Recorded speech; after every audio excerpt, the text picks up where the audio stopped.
Hey friends, it's Mr. Lester. Well, it's that time of year again. The leaves are changing colors, and we're seeing a lot of pumpkins around. That's why today I thought we'd read a book called Pumpkin Town. Come on, let's go. Pumpkin Town.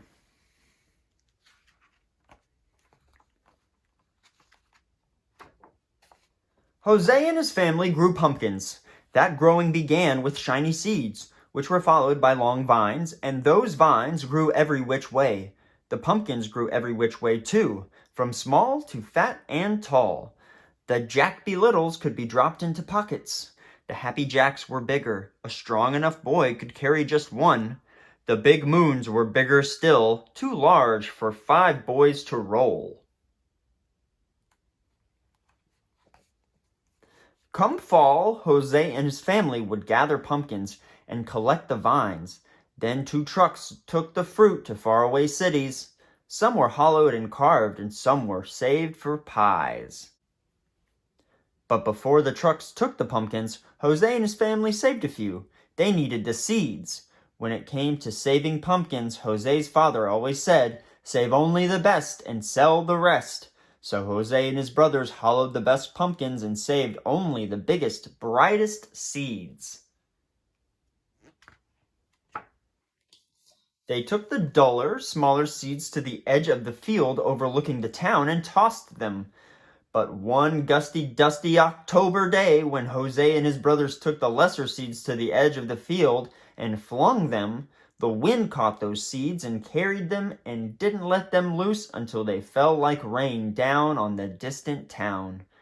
The seeds slipped into straw roofs and settled into flower pots and sprinkled gardens. And that seemed to be the end of it.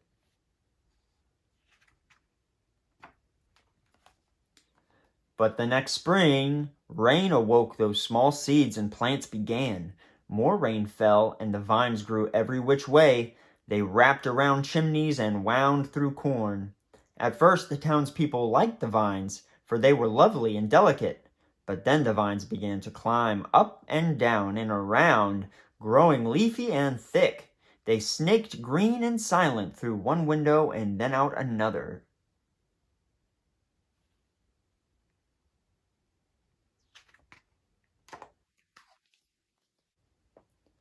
Then fruit grew, and grew, and grew, every which way. Soon the townspeople were stepping over pumpkins and around pumpkins and under pumpkins.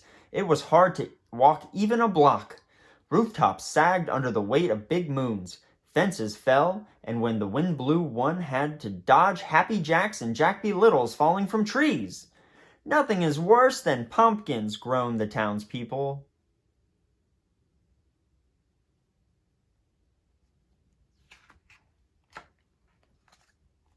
Meanwhile, up on their mountainside, Jose and his family cut and stacked their pumpkins, saving only the best, and when they were done, they stepped back and said, "Nothing is better than pumpkins." But when Jose and his family looked down into the town, it looked odd. It seemed so green and orange.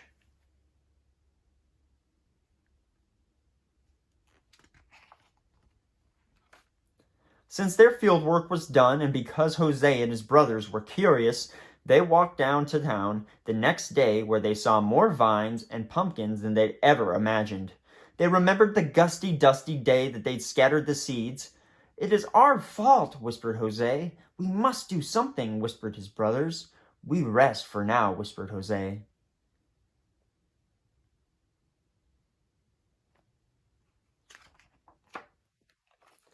But that night Jose and his brothers cut and stacked the pumpkins and vines. They worked as quietly as they could, but some townspeople still sneaked peeks. They marveled at how well the brothers worked. The brothers climbed up poles and twined through trees and snaked silent through one window and out another, gathering and stacking pumpkins and vines.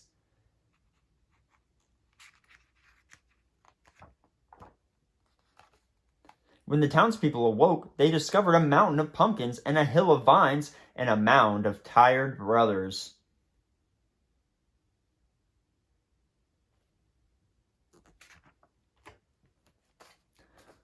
While the brothers slept, the townspeople filled a wagon with hay and set 5 great watermelons between Jose and his brothers, in thanks for their aid. That wagon took the brothers back up to their home, where they were laid in the glossy grass, still sleeping. When their father found them there, he asked them what they had done to deserve the great watermelons. "We just helped the townspeople with their harvest," the brothers said, which was true, and nothing more was said.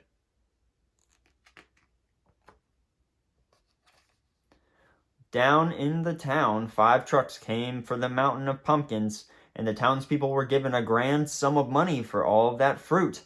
"Ah, nothing is better than pumpkins," they said. Much of the money went toward a feast held around a bonfire made by burning the hill of vines. It was decided that then the rest of the pumpkin money would be spent to carve a statue of the 5 mysterious brothers who had made a mountain of pumpkins.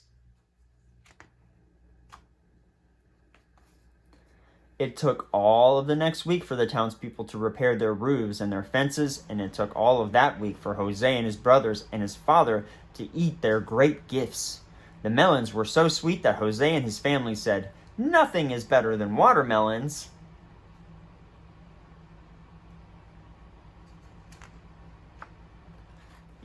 "Be careful with the seeds," Jose's father said. "Our field grows pumpkins, not watermelons." So Jose's family filled a great bowl with seeds, and those seeds were forgotten.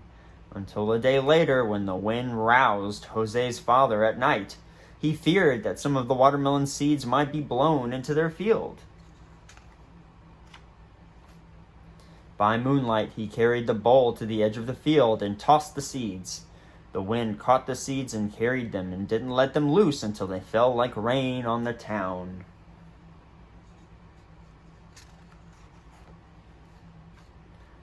The watermelon seeds slipped into straw roofs and settled into flower pots and sprinkled gardens and slid into the soil around the statue of Jose and his brothers.